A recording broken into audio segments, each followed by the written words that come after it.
অবশ্যই তো হয়রানি করা হচ্ছে, যে বৃষ্টিতে ভিজতেছি আমি, এখন বৃষ্টিতে ভিজে ভিজে বাসায় যাব। বাদী আসে নাই, বাদীতে এখন কি বলবো, বাদী আসছে কিন্তু উনি প্রেজেন্ট থাকে না, কোর্টে প্রেজেন্ট হয়নি। কেন হয়নি, ওনার কোন মাস্টার মাইন্ড আছে, কোন বুদ্ধি আছে, এটা উনি জানে ভালো করে, এটা আমি বলতে পারবো না। মাধ্যম এটা তো আমি তৈরি করে দিছি, আমার মাধ্যমে তো তৈরি হয়েছে, তাই তো নাকি? আমার মাধ্যমে না হলে আমি তো হেল্প করছি যতটুকু পারছি, আমার সর্বোচ্চ আমি চেষ্টা করছি ওনাকে সাপোর্ট করার। যখন উনি আমাকে ফাইন্যান্সিয়ালি সাপোর্ট করছে, হ্যাঁ, যখন আমাকে গিফট করতো, তখন তো ওনাকে কেউ চিনত না, ওনার 0 ফলোয়ার্স ছিল, উনি কন্টেন্ট ক্রিয়েটার ছিলেন না। এখন উনি অনেক বড় একজন মাপের কন্টেন্ট ক্রিয়েটার হয়ে গেছে, উদ্যোক্তা হয়ে গেছে, এটা হয়ে গেছে, সেটা হয়ে গেছে, ইনফ্লুয়েন্সার হয়ে গেছে। যাই হোক, আমি দোয়া করি সে এগিয়ে যাক আরও সামনে, কিন্তু আমার ভিডিওগুলো দিয়ে না আগাক। আমার ভিডিওগুলো, আমার প্রিভিয়াস যে ভিডিওগুলো, সেইগুলো সামনে না দেখ, নিজের যোগ্যতায় কিছু তৈরি করুক, কারো চাটাচাটি না করুক কারপা। সো আমার ভিডিও না ছাড়ুক কেউ, আমার ভিডিও না ছাড়লে আমি অনেক খুশি হই। আমার ভিডিও ছাড়া দরকার নেই, আমার প্রিভিয়াস ভিডিওগুলো। আর আমার জন্য দোয়া রাখবেন, ভালোবাসা রাখবেন। আগামীতে আমার ভালো ভালো কন্টেন্ট আসতেছে, সবাই দেখবেন, দোয়া রাখবেন। আসসালামু আলাইকুম। জি জি বলেন।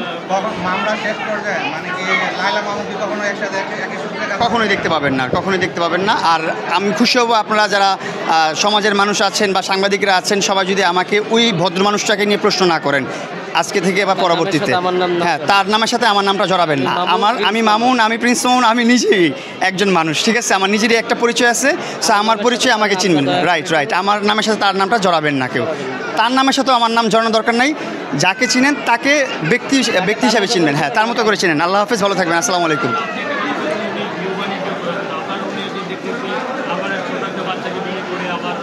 এইগুলা নিয়ে তো এটা তার ব্যক্তিগত বিষয়, সে তার ছেলের বয়সী মানুষ নিয়ে ভিডিও করুক না তার স্বামীর বয়সী মানুষ নিয়ে ভিডিও করুক, এটা তার ব্যক্তিগত চয়েস, এটা আমার চয়েস না।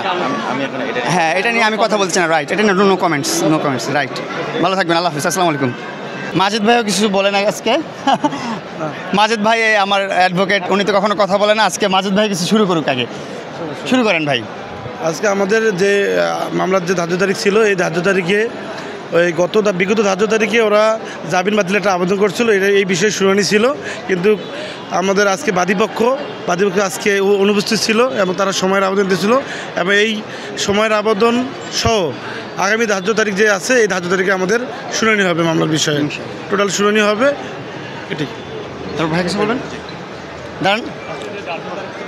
হ্যাঁ, আসলে বাদী আসে নাই, বাদীতে এখন কি বলবো, বাদী আসছে কিন্তু উনি প্রেজেন্ট থাকে না, কোর্টে প্রেজেন্ট হয়নি। কেন হয়নি, ওনার কোন মাস্টার মাইন্ড আছে, কোন বুদ্ধি আছে, এটা উনি জানে ভালো করে, এটা আমি বলতে পারবো না।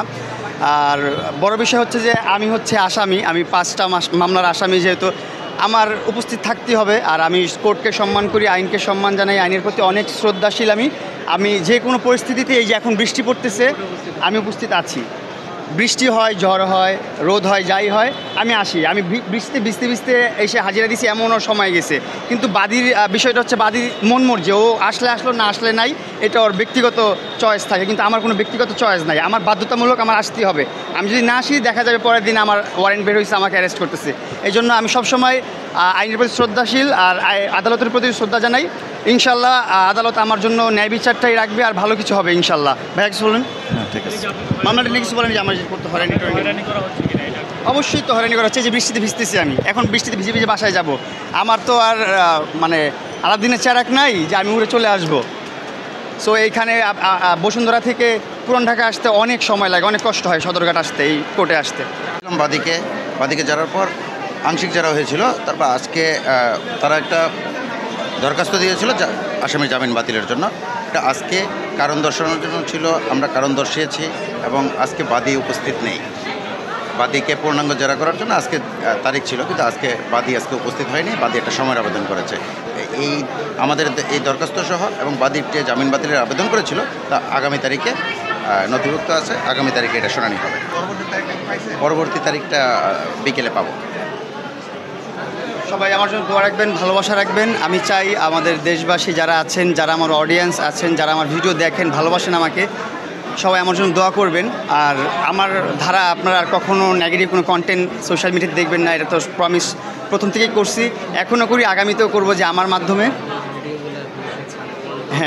হ্যাঁ, আরেকটা বিষয় যেটা নিয়ে আমরা কাজ করব, আমার লয়ারদেরকে বলেছি, যেটা হচ্ছে কোর্ট থেকে, আদালত থেকে বলা হয়েছে যে আমার ভিডিও যেন ওই ভদ্রলোক না ছাড়ে, আর ওই ভদ্রলোকের ভিডিও যেন আমি না ছাড়ি।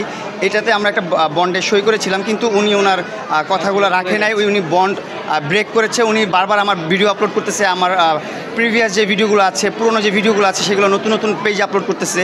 আসলে ওনার হচ্ছে এটা ভিউ বিজনেস, ভিউ বাণিজ্য। যখন ভিউ বাণিজ্য আসে তখন কোথা থেকে কোন অর্ডার আসলো, কোন ভিডিও ছাড়লে আসলে পেস্টিজ বাড়বে, কোন ভিডিও ছাড়লে পেস্টিজ নষ্ট হবে, তখন এটা মাথায় কাজ করে না, যখন টাকার নেশাটা ঢুকে যায় মাথায়। তো আমি মনে করি যে উনি প্রথম থেকে এখন পর্যন্ত এই বিজনেস করতেছে ভিডিও নিয়ে। আমরা এই বিষয়টা নিয়ে স্টেপ নিব, আমরা এটার পদক্ষেপ নিব অবশ্যই, আইনি পদক্ষেপ নিব। পুলিশ প্রশাসন দ্বারা যা করা যায়, আদালত থেকে রায় যা করা যায় সেটা করব আমরা ইনশাল্লাহ। আমার সম্মানিত অ্যাডভোকেটরা আছে এখানে, তো ওনারাই ভালো ডিসিশন দিতে পারবে আমাকে ইনশাল্লাহ। সো আমি চাই আমার পুরনো ভিডিওগুলো যেন কেউ আপলোড না করে। আর যারা আপলোড করতেছে তাদেরকে অবশ্যই আপনারা রিপোর্ট করে দিবেন, আপনারা ভিডিওগুলোতে স্ট্রাইক দিয়ে দিবেন যেন ভিডিওগুলো আপলোড করতে না পারে। ওনার অলরেডি 15-20টা ভিডিও মনিটাইজেশন হয়ে গেছে। উনি বলে আমি ওনার টাকা পয়সা খেয়ে গেছি, এটা করছি সেটা করছি। ভাই, আমাকে দিয়ে সে কত লক্ষ টাকা ইনকাম করছে।